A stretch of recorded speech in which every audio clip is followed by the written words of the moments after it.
एक मरीज़ ने सवाल किया है कि जो दिल की शरेयानों की पुरानी बीमारियां हैं, जैसे किसी को पुराना हार्ट अटैक हुआ है या जिनका बाईपास हुआ है या एंजियोप्लास्टी हुई है और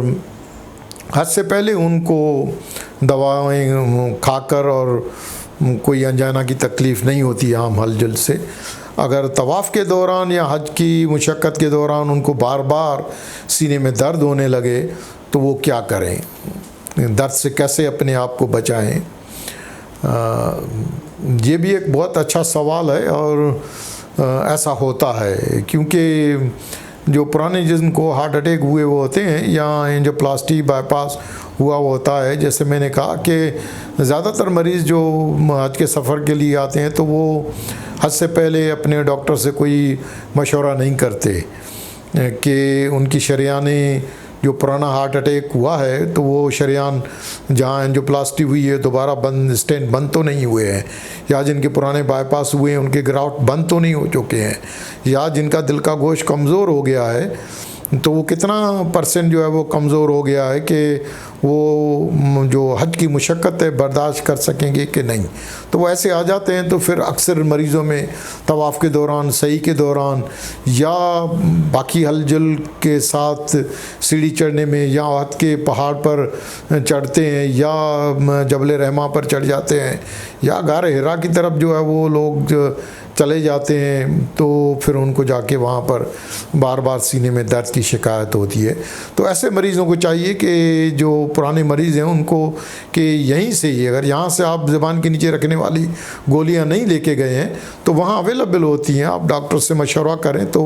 डॉक्टर फौरी तौर पर जो है वो दवाएँ आपको देते हैं। तो ज़ुबान के नीचे ऐसे मरीज़ों में जब भी दर्द हो तो फौरी तौर पर ज़ुबान के नीचे गोली रखें और रुक जाएँ। तो अक्सर मरीज़ों में जो है वो रुकने से और ज़ुबान के नीचे गोली रखने से जो है वो, अगर अंजाइना का दर्द है तो वो ठीक हो जाता है, लेकिन अगर हार्ट अटैक का दर्द है, शिद्दत के साथ दर्द हो रहा है तो उनको फौरी तौर पर अस्पताल जो है वो जाना चाहिए। लेकिन अगर बार बार अंजाइना का दर्द हो रहा है और अगर दिन में कई दफ़ा ज़ुबान के नीचे गोली रखने की ज़रूरत पड़ती है तो रखें।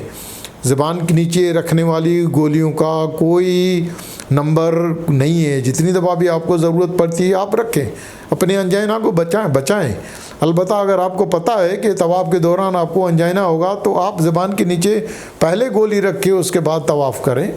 और उसके बाद देखें कि अगर दर्द हो रहा है तो रुक जाएं, गोली रखें, 10 मिनट के बाद दोबारा जो है वो उस तरह से, तो आप अंजाइना को बचा भी सकते हैं।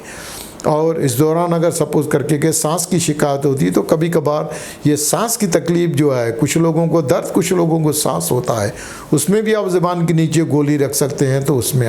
आराम जो है। और अगर ये बार बार गोलियां रखने के बावजूद भी आपको बार बार अंजाइना की शिकायत होती है तो फिर आपको फौरी तौर पर अस्पताल में जाना चाहिए। तो इस सिचुएशन में फिर एंजियोग्राफी करके और उन ग्राफ्ट को या जिनको स्टेन एंजियोप्लास्टी हुई है तो उनकी शरेयानों का मुआयना करके, और अगर दोबारा उनकी शरेयानें बंद और तंग हो गई हैं तो उनको शरेयानों को खोल के उनमें स्टेन डाल के हर मरीज़ों को दवाओं के ज़रिए इलाज दिया जाता है, ताकि हज से पहले ये सारी चीज़ें अगर हैं तो हज से पहले ही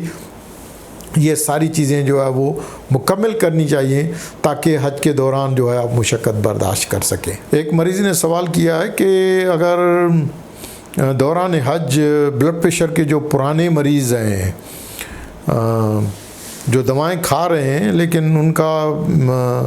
ब्लड प्रेशर जो है वो अचानक शूट अप कर जाता है और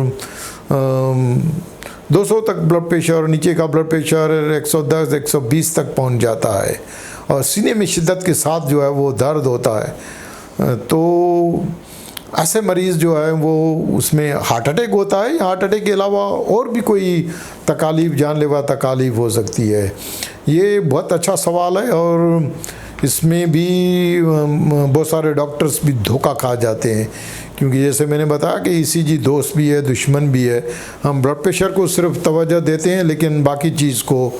जो है वो भूल जाते हैं। तो ब्लड प्रेशर के जो पुराने मरीज़ होते हैं या अचानक जिनका ब्लड प्रेशर इस तरह से दवाएं खाने के बावजूद भी जो है वो ब्लड प्रेशर बढ़ जाता है या कभी कभार ब्लड प्रेशर बढ़ के फिर अचानक कम हो जाता है और मरीज़ों को बेहोशी के दौरे पड़ते हैं ऐसी सिचुएशन में। कभी कभार उनको हल्का सा फालिज होता है और कभी कभार ईसीजी में थोड़ा सा हार्ट अटैक की भी, लेकिन असल में उनको जो सीने का दर्द जो है वो ब्लड प्रेशर की वजह से जो शहरक है, मेन जो शरियान है, एओर्टा है, उसकी डिसेक्शन, उसमें शगाफ होके एओर्टिक डिसेक्शन हो जाती है। तो एओर्टिक डिसेक्शन जो ऐसे मरीज़ों में होती है उसका इलाज हार्ट अटैक और फालिज से मुख्तलिफ होता है। तो लिहाजा उसकी तशख़ीस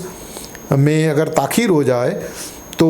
हर घंटे के बाद अगर ताख़ीर हो जाए तो अमवात की शरह जो है वो 10% बढ़ती जाती है। तो लिहाजा एओर्टिक डिसेक्शन, और ये कोई ये नहीं है कि एओर्टिक डिसेक्शन पिछले जो 2019 में मैंने जो आखिरी हज की ड्यूटी की थी तो उसमें जो पहला मरीज़ हमारे अस्पताल में जो मौत का शिकार एक लिबिया की खातून थी जो एओर्टिक डिसेक्शन के साथ मौत का शिकार हुई थी। तो लिहाजा ये एओर्टिक डिसेक्शन जो है वो कोई नई चीज़ नहीं है कि जो हज के दौरान नहीं हो सकती। तो ये सारी चीज़ें हज के दौरान होती हैं लेकिन ताख़ीर हो जाती है।